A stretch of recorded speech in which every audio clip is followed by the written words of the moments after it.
a way, it's not that weird that so many wrestlers have found their way into Hollywood. But if we're grateful for one wrestler making it onto the big screen, it's Dwayne Johnson. Let's look at the 7 best and 7 worst Dwayne "The Rock" Johnson movies. Starting with Moana, the best. One of the best examples of Johnson's voiceover talent is probably from one of Disney's best animated movies of the last decade, 2016's Moana, in which Johnson portrays Maui. Maui is a shape-shifting demigod who is a little full of himself and rather obnoxious. Together with Maui, Moana sails across the sea to return an ancient relic to a goddess. Johnson surprised viewers with his performance of the song "You're Welcome," and Moana is one of Johnson's best reviewed movies, holding a 95% on Rotten Tomatoes. Next is Tooth Fairy, the worst. At times, Johnson was made fun of in the wrestling business for working on this 20th Century Fox movie, but doing family movies is one of the best ways to make a name for yourself in Hollywood. And when 2010's Tooth Fairy came around, Johnson was starting to hit his stride. He plays Derek Thompson, a hockey player who becomes a tooth fairy as punishment for crushing the dreams of his girlfriend's son, pink tutu and all. While the movie panned due to uninventive writing, earning Tooth Fairy a meager 17%, it was fun to see Johnson so unapologetic in his pink tights. Followed by Fighting with My Family, the best. A little unconventional, as Johnson portrays himself in this one, but it's an important movie. It is considered by many to be one of the best movies about professional wrestling ever made. It tells the story of former WWE wrestler Paige and her journey from wrestling in the European indie circuit through WWE's developmental system to the company's main brands. Johnson only has a small role, inspiring the movie's protagonist. Lionsgate 2019 Fighting with My Family holds an impressive 93% on Rotten Tomatoes.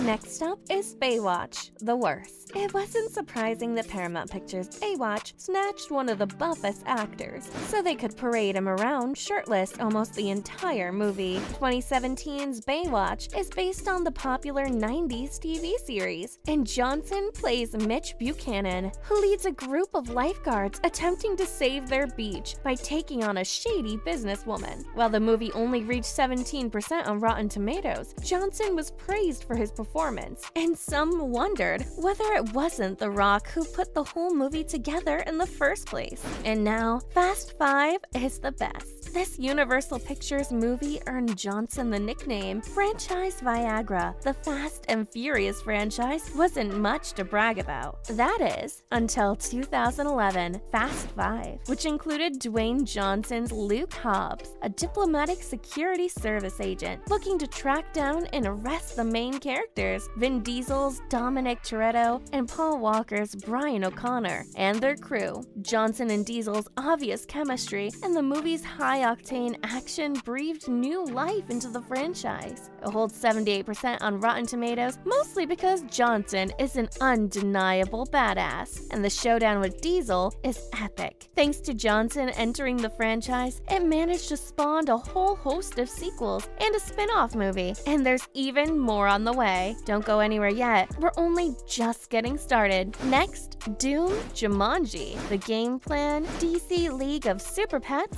Southland Tales, The Rundown, and more. Can you guess whether they are good or bad? Keep watching to find out if you're right. First up, Doom, the worst. Doom is one of the rare movies in which Johnson's performance was harshly criticized rather than praised. Johnson portrays Sarge, the leader of a military crew sent to Mars to retrieve data from station monsters that had taken over. The Universal Pictures movie wasn't well received. It was called brainless and unoriginal, and the action was difficult to follow. On top of that, Johnson's performance was surprisingly uncommitted, as if he didn't want to be there. The easy charisma that Johnson usually oozes was nowhere to be seen. The 18% on Rotten Tomatoes sure seems well deserved. Next, Jumanji: Welcome to the Jungle, the best. Jumanji, which came out in 2017, is another example of Johnson being franchise Viagra, as long as he puts his heart into it. This is also one of Johnson's more interesting roles,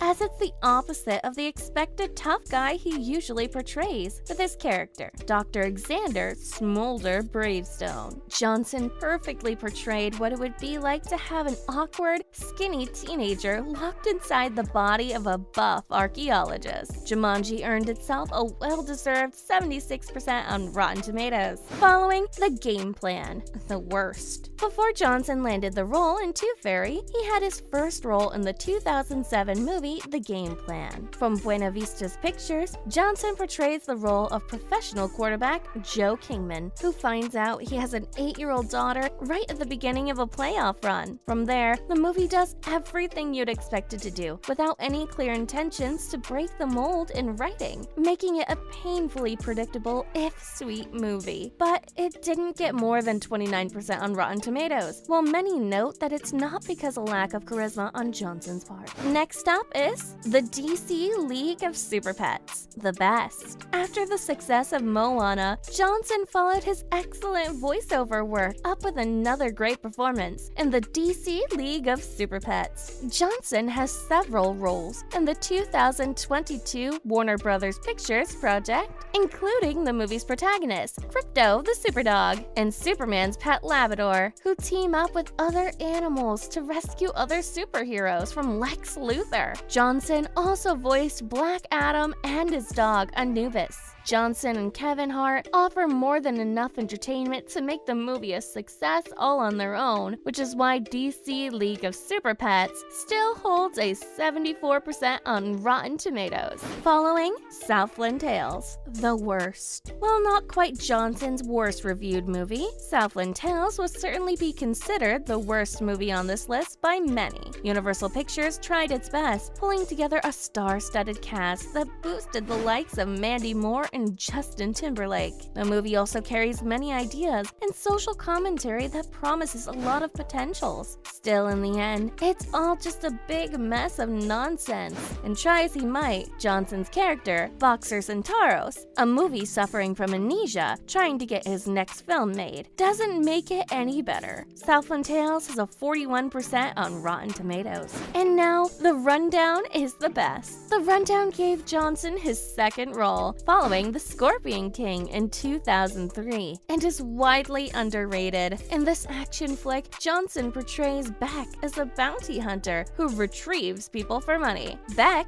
gets sent to retrieve Sean William Scott's character from the Amazon, but the two get mixed up with a tyrannical treasure hunter portrayed by Christopher Walken. Especially Johnson and Scott were praised as a leading duo, and the movie holds 69% on Rotten Tomatoes. Followed by Planet 51, the worst. We all have to start somewhere, and Johnson started his voiceover career in the 2005 TriStar Pictures animated movie Planet 51. Johnson voiced Captain Chuck Baker, an astronaut who finds himself on an alien planet. It's an extraterrestrial movie with a twist. The human is the alien for a change. But despite its potential, the movie plays a little too safe and ends up with a rather disappointing plot that is more like the classic 1982 movie E.T. than needed. Many have called Planet 51 a rather big missed opportunity and only earned 29% on Rotten Tomatoes. Next, The Other Guys, best. Okay, it's true that Johnson has only minimal screen time in Sony Pictures' The Other Guys, but he put down such amazing work that this one deserves to be on the list. In the 2010 movie, Johnson made the most with his scene at the beginning, where he portrays the cocky detective Christopher Danson and teams up with Samuel L. Jackson's detective P.K. Highsmith. The two manage to cause millions of dollars worth of damage while solving crimes in New York City. And while they only appear in those first 15 minutes of the film, it's so shocking and funny quickly that it's possibly the most memorable scene of the entire movie. The Other Guys has a 78% on Rotten Tomatoes. And lastly, G.I. Joe Retaliation, the worst. This was another attempt of Johnson breathing in new life into a franchise, but it didn't exactly go as planned this time. G.I. Joe Retaliation is the 2013 sequel to G.I. Joe The Rise of the Cobra, in which Johnson plays Roadblock, a heavy machine gunner based on the Hasbro's action figure. But charisma isn't going to change the base premise of this movie, which is that it's a movie based on action figures, making action its only selling point. In the end, that only makes it interesting for prepubescent boys. G.I. Joe Retaliation got a 28% on Rotten Tomatoes, but that won't stop Universal Pictures from turning it into a franchise. And that's it. Do you agree with these ratings? If not, what would you change? Let us know in the comments, and thanks for watching.